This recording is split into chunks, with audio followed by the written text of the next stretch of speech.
not just as an individual, but economically, right? So, but with all that being said, I know you're busy, and I don't want to take much more of your time. So I sent you our complete business plan. I'm not sure if you got a chance to glance at that. Yep, got that, and I did. I appreciate that. Okay, perfect. So, I just want to tell you a little bit about myself and why I'm excited to actually be pursuing this endeavor right now. Um, and candidly, I'm just going to get straight to the point and let you know there's a lot of experience that I do not possess myself. Um, I don't have legal experience. I don't have finance background. I don't have medical healthcare background, any of that. I don't have M&A background. But the thing is, what I do have, I'm extremely ambitious. And more than anything else, I'm going to be working 110 hours just to make sure we succeed. I just want to put that out there. Candidly, I've only gotten into this space 2.5 months ago, just to let you know. But I do believe we're going to be a success, but I just know I can't do it alone. And it's for that reason I am reaching out to individuals like yourself with expertise and background that is more so able to cover my weaknesses, right? So that way we're able to look at deals that come our way pragmatically and from a basically individuals like yourself will be able to look at things from a 100,000 foot perspective, right? Just because of the experience that you guys have, where I won't be able to look at and see things that's coming my way. So with that said, that we're looking to consolidate in the medical device industry, and being that you're in the healthcare industry, there's things that you already know more than me. I'm assuming just because you have more experience in that field, but the healthcare industry, it's recession resistant and it doesn't react the same way, like you mentioned earlier. And we want to get into this field because we see opportunity to operate within the gray areas that some of these companies have. Now, we want to get into top 10 markets. However, we want to focus on maybe 3, 4 of them, with cardiovascular being the top, orthopedics, MRI imaging, endoscopy, and also, just to throw in, surgical robotics. Those, from my research, are just the number one markets that healthcare, not specifically healthcare, but small medical devices companies, they tend to lean towards as a startup. Now, we do have ways of raising funds. However, we have not raised funds yet. As you clearly see from the documents I sent you, we have not yet raised funds. However, I do not believe we will have a problem procuring funds. My business partner, his name, he is willing to back me with the capital needed for any subsequent acquisition. However, it has to be a hot deal. So as far as that, the capital, I have not raised capital yet. However, we have no issues with the financing or funding. And also, I've been creating tons of relationship with bankers personally. And we do have guidelines for the deals we're going after. We want to make sure it's 175% DSCR minimum, SBA approved, that the seller is looking to retire, preferably, but that's not going to eliminate the deal. We're looking for deals that is 500,000 to a million in cash flow. That is between a million to 5 million in gross earnings. We are looking into the top 10 states. However, there's few states we want to consolidate in immediately, which Florida, of course, is the number one target state just because it's our background. However, Florida is a hub as well, with California is another target we want to focus on just because it has the most amount of medical device companies, and Massachusetts. Now, that state has the most qualified individuals to work in that industry. Now, our returns that we're looking to be able to give our investors based on assumptions, I have to, state that we're able to give them minimum 23%. That is the worst case scenario, which we have our worst case, worst case, base case, and best case. Our best case is 39% return. Now, I'm looking to structure a fund, a 506B. However, I am open to interpretation and change as we actually, have our board members form and finalize, because they have more, like I said, more experience, and they would actually guide me as to the way to move forward. But as of now, I'm looking to attract investors through a 506b, just because I'm raising less than 5 million when we are ready to raise funds, and like I mentioned before, it's going to be double-digit returns, but we're looking to give them 15% preferred APR with double-digit return after the free cash flow in the subsidiary, if that's available. Um, so yeah, with that said, I'm sure you have more questions, that you want to direct to me specifically, and I just want to give you that time, to ask those questions. But that is where we are right now. That is the direction we're looking to get into. And also, I want to state that I do have chairman, I do have a CFO, and an industry expert that has given me soft yeses, and we will finalize April 21st, which is the deadline with those individuals. So as far as those, the board will consist of 8 of us total, including myself. And yeah, that is where we are. So I just want to ask, what are your initial takeaways from that? Mm-hmm. Great. Yeah, no, I appreciate that. That's so helpful. I guess a bunch of questions based on some of that. One, in terms of, I guess starting with the investors. You mentioned your partner in Fort Lauderdale. Do you have thoughts on what types of investors you might be targeting otherwise? Well, my business partner, being that he's in the financial world per se, there's 2 individuals that I'm going to meet next week. One of them, I believe, is a fund manager for a $2 billion fund earmarked for biotech companies and medical device companies like the one we're looking to target. So creating relationship with those individuals would be, extremely beneficial for us as far as the funds or anything else like that. Like I said, that's my main concern, securing the funds that we need. Although I'm not going after it because, like I said, I just want to have a team behind me because me, myself, if I have the funds and the, target acquisitions, which, by the way, I do have 15 target acquisitions, but if I do have those in front of me, I won't be able to make the plays, that's viable for us to succeed myself based on my wisdom. That is why I'm looking to, build a team first behind me. Then we will go after the deals and the financing. Yeah, absolutely. Okay. And your business partner, Patrick, is he your business? What do you mean by business partner? Well, he actually has 10%. The other 10% is what's left. However, it's not subject to that 10% only. That is what I'm looking to give to the board members like yourself. Okay, gotcha. Okay. In terms of some of the folks that you've spoken to about board membership, so one, I mean, I love your attitude. Thank you. I'm a hustler that kind of have built my own career and whatnot, and I like that you started addressing some of the issues that were apparent to me just on a really quick look at the documents, like your experience and why the medical device industry and stuff like that. So on one hand, I love your attitude. On the other hand, it's like, all right, what are we doing to try to fill some of those voids? Because as you know, the healthcare industry in general is very specialized, and the medical device industry is kind of a sub-industry of the healthcare industry that in a lot of ways is even more specialized, not only from a legal perspective, but from a business perspective. So all that to say, I'm just thinking out loud to you.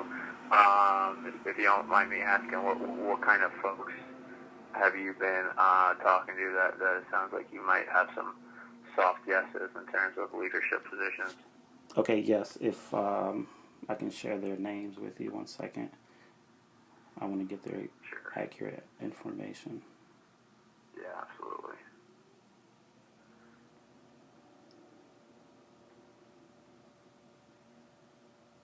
Okay, CFO. His name is Vincent L. We're actually supposed to, sit down and come up with a more, if you will, more realistic business plan. From his perspective.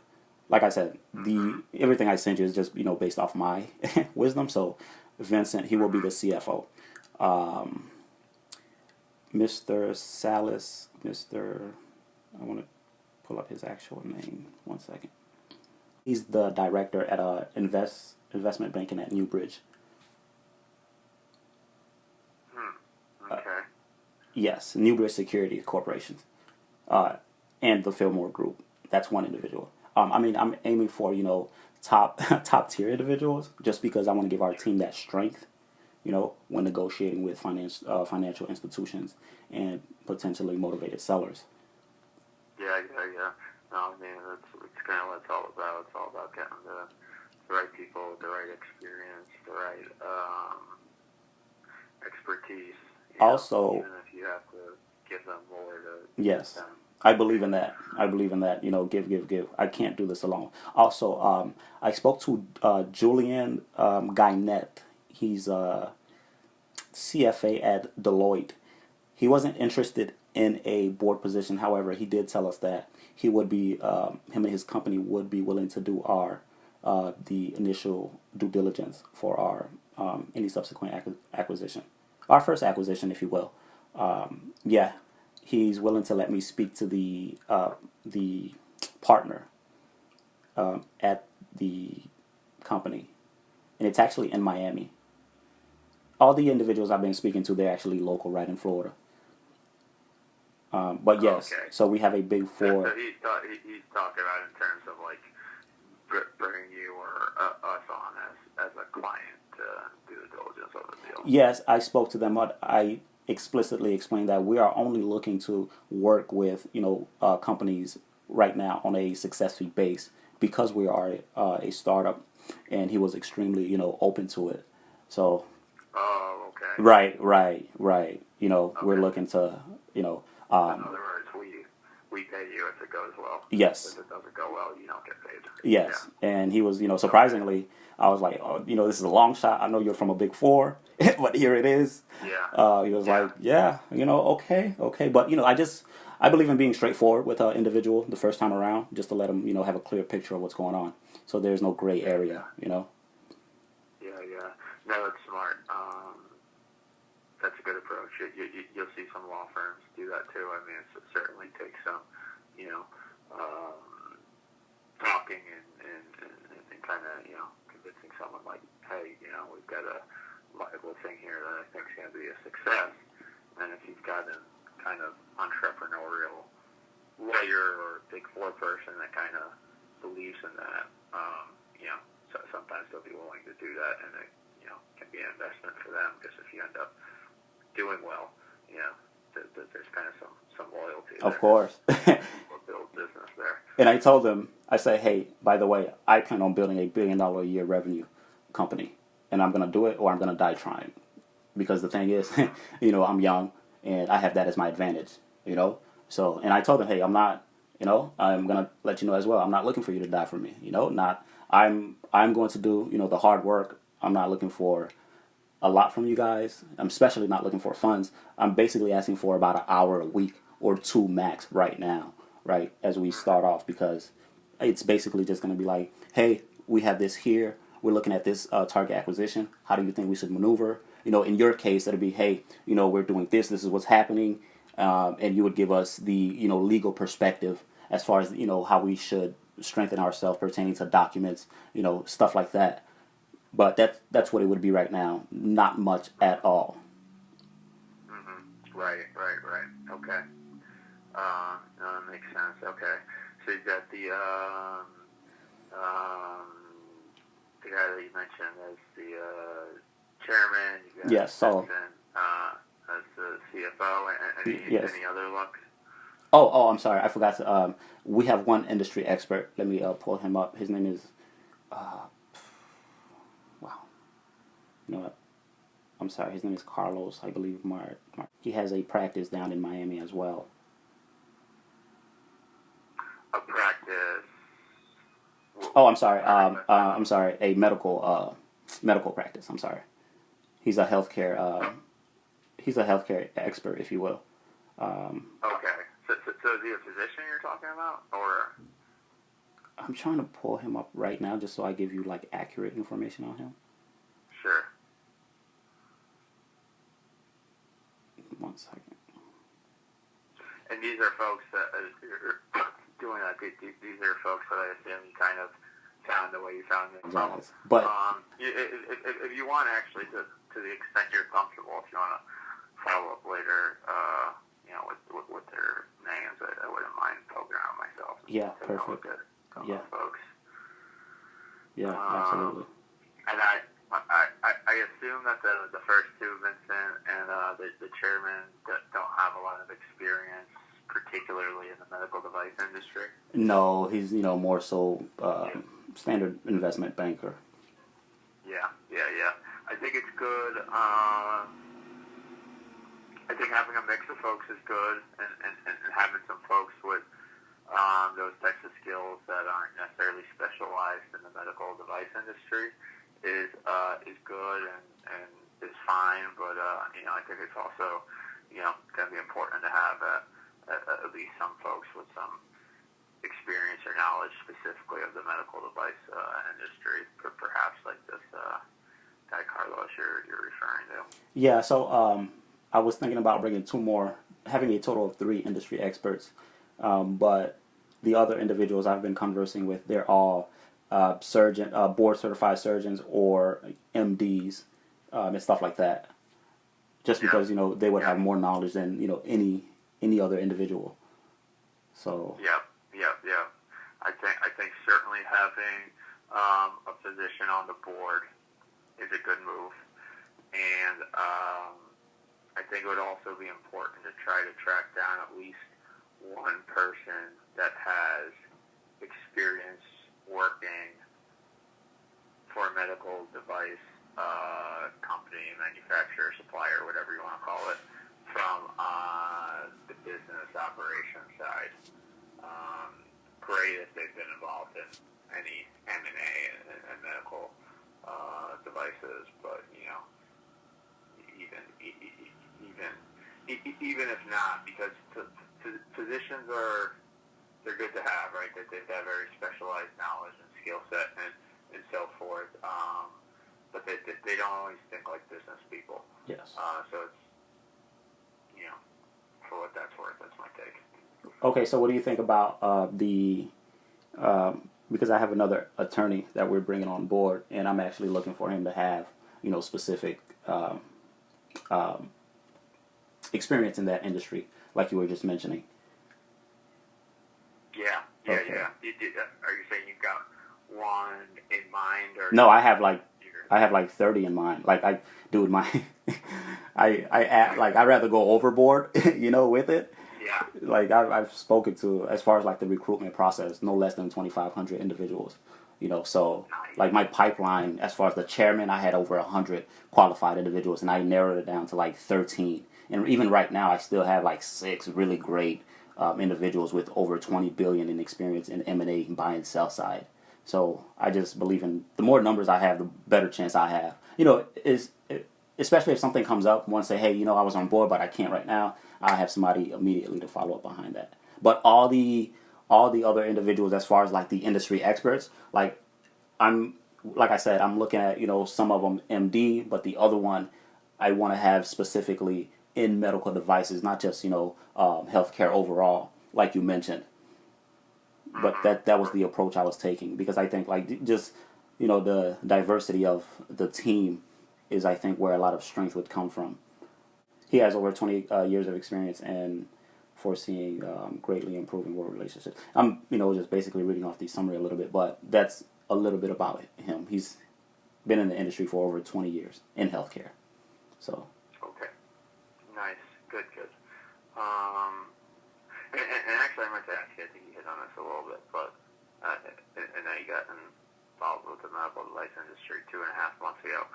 Why the medical device industry? What was it? Just big, seeing an opportunity, or is there anything else there? Yeah, it's more personal, you know.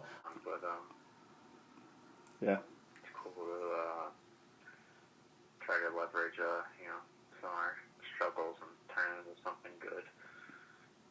definitely. I agree with that 100%. But yeah, and also, lastly, I want to mention that I know that, if you do agree to come on board, with us, I know that whatever percentage that I offer, it's nothing essentially, just because we're an ideas company, and I want to say that, outright.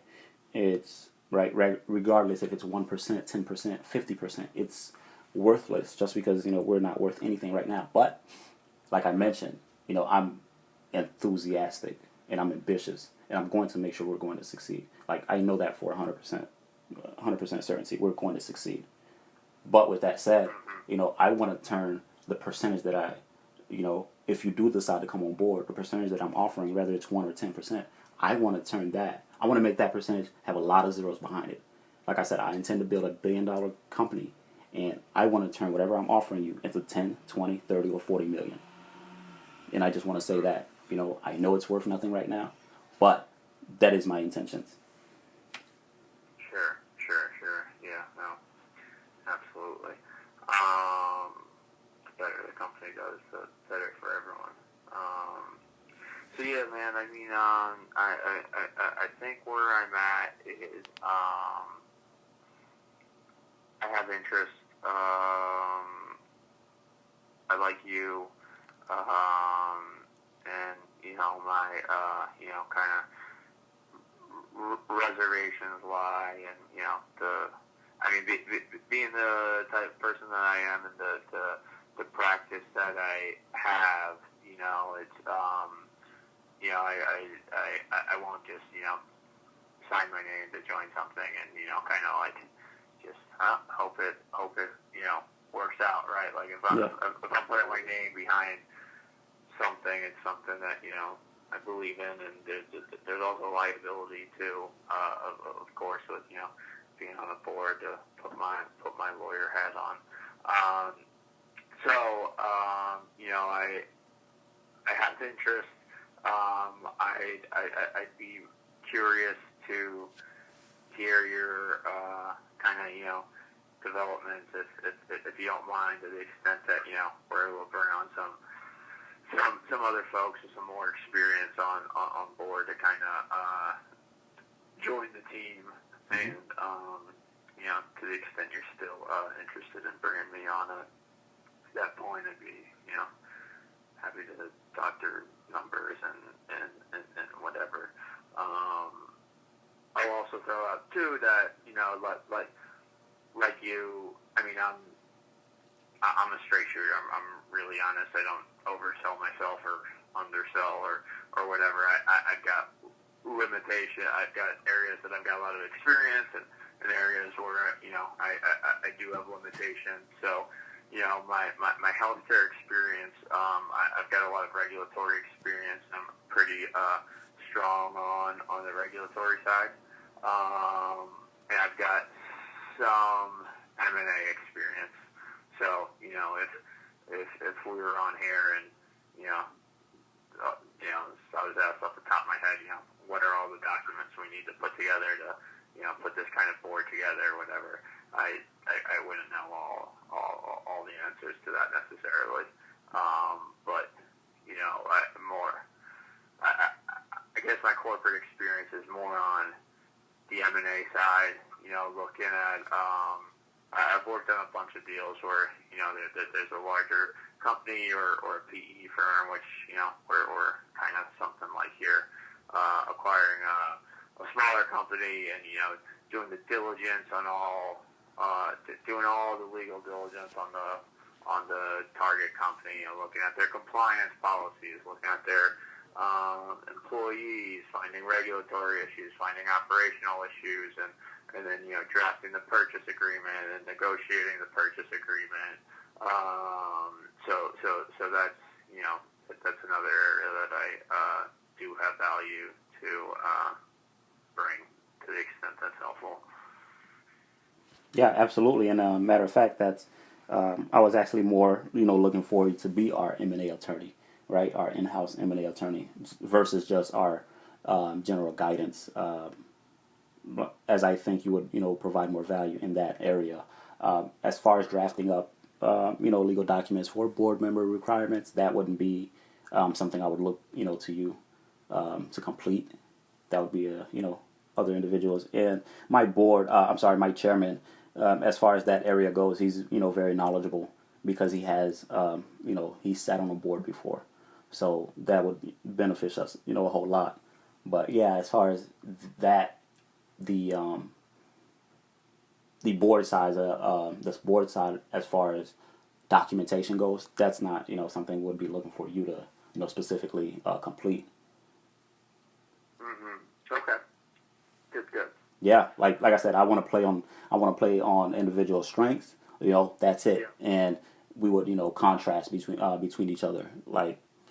Which, like you said earlier, it's great to have everyone with diverse backgrounds, but I do think you would provide way more value on the M&A side versus just the general guidance attorney. But I have those other candidates that I am speaking to, and that's actually the 3 other individuals that I have to just get a soft yes from. That, hey, we're on board. Just let us know when you're ready to solidify.